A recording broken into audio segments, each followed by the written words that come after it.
Hello नमस्कार साथियों।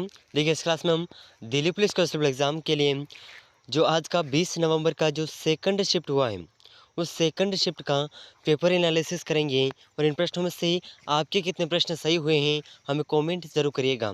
ठीक है। और दोस्तों, जिनका भी दिल्ली पुलिस कांस्टेबल एग्ज़ाम अभी बाकी हैं, आने वाले दिनों में जिनका भी पेपर है उनके लिए प्रश्न बहुत ही महत्वपूर्ण होंगे और इनमें से अधिक प्रश्न रिपीट हो रहे हैं। यानी कि अब तक 14 शिफ्ट हो चुके हैं और इन 14 शिफ्ट में से इन प्रश्नों में से बार बार रिपीट हो रहे हैं। ठीक है। तो इन प्रश्नों को आप ज़रूर देखिएगा। तो दोस्तों, और 2 दिन के जो बीच में छुट्टी हुई थी आपके दिल्ली पुलिस कांस्टेबल एग्ज़ाम के लिए, इस छुट्टियों में बहुत सा कोर्स से क्वेश्चन जो हैं बदल चुके हैं। ठीक है। तो आपको ये प्रश्न ज़रूर देखिएगा जिनका भी अभी आने वाले दिनों में पेपर हैं। ठीक है। तो दोस्तों, इनमें से जो आज का क्वेश्चन नंबर 1 पूछा गया है सेकंड शिफ्ट के अंदर, इस प्रकार था। राजीव गांधी खेल रत्न अवार्ड पाने वाले प्रथम खिलाड़ी कौन थे? तो दोस्तों, राजीव गांधी खेल अवार्ड रत्न अवार्ड पाने वाले प्रथम खिलाड़ी का नाम पूछा गया था। ठीक है। तो दोस्तों, इनमें से जिसने भी विश्वनाथ आनंद वाला ऑप्शन सही किया है उनका बिल्कुल करेक्ट आंसर हुआ है। ठीक है। विश्वनाथ आनंद वाला। ठीक है। तो इसे आप ज़रूर याद रखिएगा आने वाले एग्ज़ाम के लिए। तो अगला प्रश्न था क्वेश्चन नंबर 2, राष्ट्रीय खेल दिवस कब मनाया जाता है? तो इस तरह का क्वेश्चन देखने को मिला था कि राष्ट्रीय खेल दिवस कब मनाया जाता है। तो दोस्तों, यह जो है राष्ट्रीय खेल दिवस 29 अगस्त को मनाया जाता है। ठीक है। 29 अगस्त वाला ऑप्शन बिल्कुल करेक्ट आंसर हो जाएगा। ठीक है। तो अगला प्रश्न था क्वेश्चन नंबर 3। तो दोस्तों, क्वेश्चन नंबर 3 इस तरह से देखने को मिला था और ये प्रश्न हमने जो कल जो क्लासेस करवाई थी, ठीक है, कल जो क्लास करवाई थी कि संभावित प्रश्न श्रृंखला वाली क्लास, उसमें से ये प्रश्न देखने को मिला है। ठीक है। तो हूबहू उसी तरह का क्वेश्चन रिपीट हुआ है। तो नीति निर्देशक तत्व किस भाग में है? तो दोस्तों, नीति निर्देशक तत्व जो है यह भाग 4 में है। और अगर आपको अनुच्छेद पूछा जाए कि नीति निर्देशक तत्व कौन से अनुच्छेद में है, तो ये अनुच्छेद है 300 अनुच्छेद 36 से लगा करके 51 के मध्य नीति निर्देशक तत्व इन अनुच्छेद के अंदर है। ठीक है। तो इसका बिल्कुल सही आंसर हो जाएगा। ठीक है। तो अगला प्रश्न है क्वेश्चन नंबर 4, बहुत ही महत्वपूर्ण प्रश्न है कि राजपथ पर पहली बार परेड कब हुई थी? ठीक है। तो दोस्तों, राजपथ पर जो पहली बार परेड हुई थी ये कब हुई थी? तो ये परेड 1955 में हुई थी। ठीक है। जिसने भी 1955 आंसर किया है उनका बिल्कुल करेक्ट आंसर हुआ है। ठीक है। और दोस्तों, राजपथ का नाम जो है अभी बदल करके इसका नाम कर्तव्य पथ कर दिया गया है। ठीक है। तो आने वाले एग्ज़ाम के लिए आप इसे ज़रूर याद रखिएगा। ठीक है। कर्तव्य पथ। अगर आपसे पूछा जाए कि राजपथ का नाम बदल करके कौन सा नाम रखा गया है, तो इसका सही आंसर हो जाएगा कर्तव्य पथ। ठीक है। तो अगला प्रश्न है question number 5, my country my life पुस्तक के लेखक कौन हैं? तो इस तरह का क्वेश्चन देखने को मिला था कि माय कंट्री माय लाइफ पुस्तक के लेखक कौन हैं? तो इसका जो सही आंसर है, जिसने भी लाल कृष्ण आडवाणी वाला ऑप्शन सही किया है उनका बिल्कुल करेक्ट आंसर हुआ है। ठीक है। लाल कृष्ण आडवाणी वाला। तो अगला प्रश्न है क्वेश्चन नंबर 6 इस तरह से था। तो देखिए बहुत ही शानदार प्रश्न पूछा गया था क्वेश्चन नंबर 6। ठीक है। अर्जुन दुर्वे को अभी पद्मश्री पुरस्कार दिया गया है। ठीक है। अभी किस राज्य के निवासी हैं? तो दोस्तों, अर्जुन दुर्वे जिन्हें अभी पद्मश्री पुरस्कार दिया गया है। ठीक है।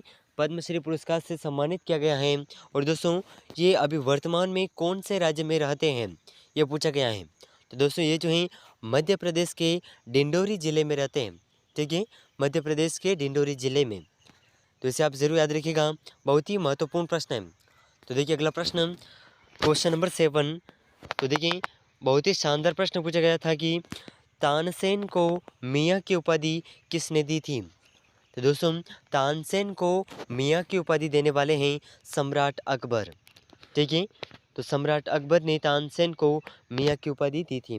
तो जिसने भी अकबर वाला ऑप्शन किया है, सेलेक्ट किया है, उनका बिल्कुल करेक्ट आंसर हुआ है। ठीक है। तो देखिए अगला प्रश्न है क्वेश्चन नंबर 8, संपूर्ण ग्रामीण रोजगार योजना का शुभारंभ कब हुआ था?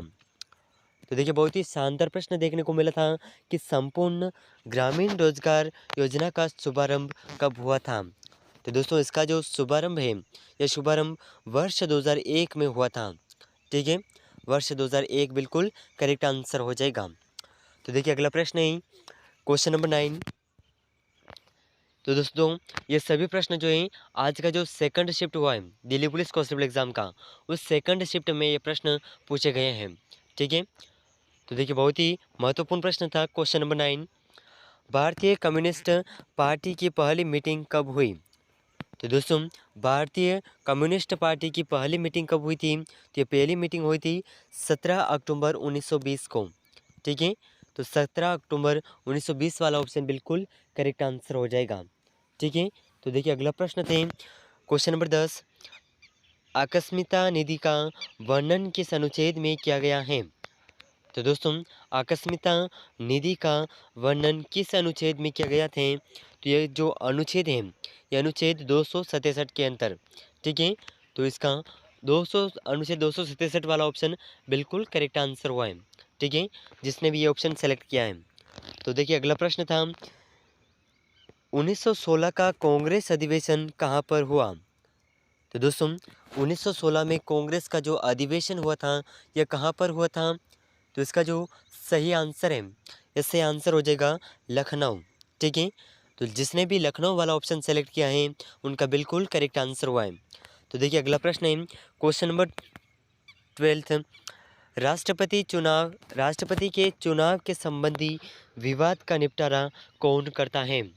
तो दोस्तों राष्ट्रपति के चुनाव के संबंधी विवाद का निपटारा कौन करता है? तो यह सर्वोच्च न्यायालय करता है। ठीक है, सर्वोच्च न्यायालय वाला ऑप्शन बिल्कुल करेक्ट आंसर हो जाएगा। ठीक है, तो देखिए क्वेश्चन नंबर 13 इस प्रकार था।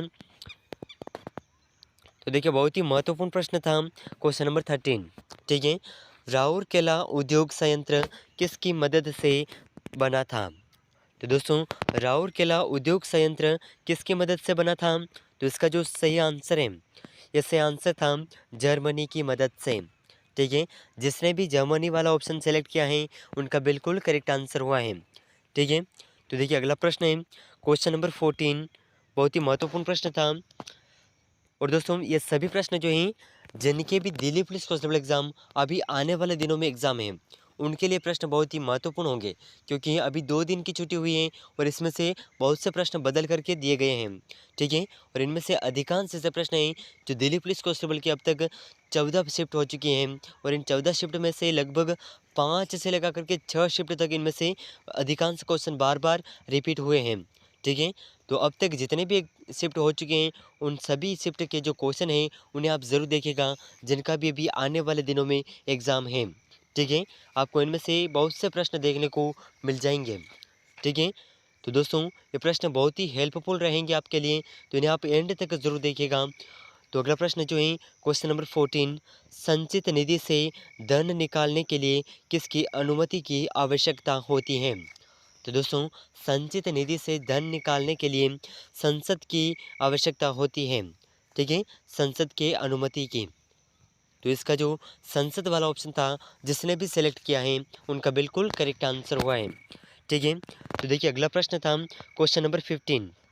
ठीक है, बहुत ही शानदार प्रश्न था और इसे इन मौलिक कर्तव्य से जुड़े प्रश्न हर शिफ्ट में पूछे जा रहे हैं। तो ठीक है, इनमें से जो मौलिक कर्तव्य से क्वेश्चन हैं उन्हें आप विशेष रूप से देखिएगा। इनमें से हर शिफ्ट में एक नए क्वेश्चन देखने को मिला है। ठीक है, तो मौलिक कर्तव्य को किस समिति की सिफारिश पर जोड़ा गया था? तो दोस्तों मौलिक कर्तव्य को जो है स्वर्ण सिंह समिति की सिफारिश पर जोड़ा गया था। ठीक है, स्वर्ण सिंह समिति, तो इसे आप ज़रूर याद रखिएगा। तो देखिए अगला जो प्रश्न था नेक्स्ट क्वेश्चन, हरिकेन नामक तूफान किस महासागर में आता है? तो दोस्तों हरिकेन नामक जो तूफान है यह अटलांटिक महासागर से आता है। ठीक है, अटलांटिक महासागर में। तो इस प्रश्न का जो अटलांटिक महासागर वाला ऑप्शन था वो आपका बिल्कुल करेक्ट आंसर हो जाएगा। तो दोस्तों ये कुछ महत्वपूर्ण प्रश्न थे जो दिल्ली पुलिस कांस्टेबल एग्ज़ाम का जो 20 नवंबर का सेकंड शिफ्ट था उसमें ये प्रश्न पूछे गए थे।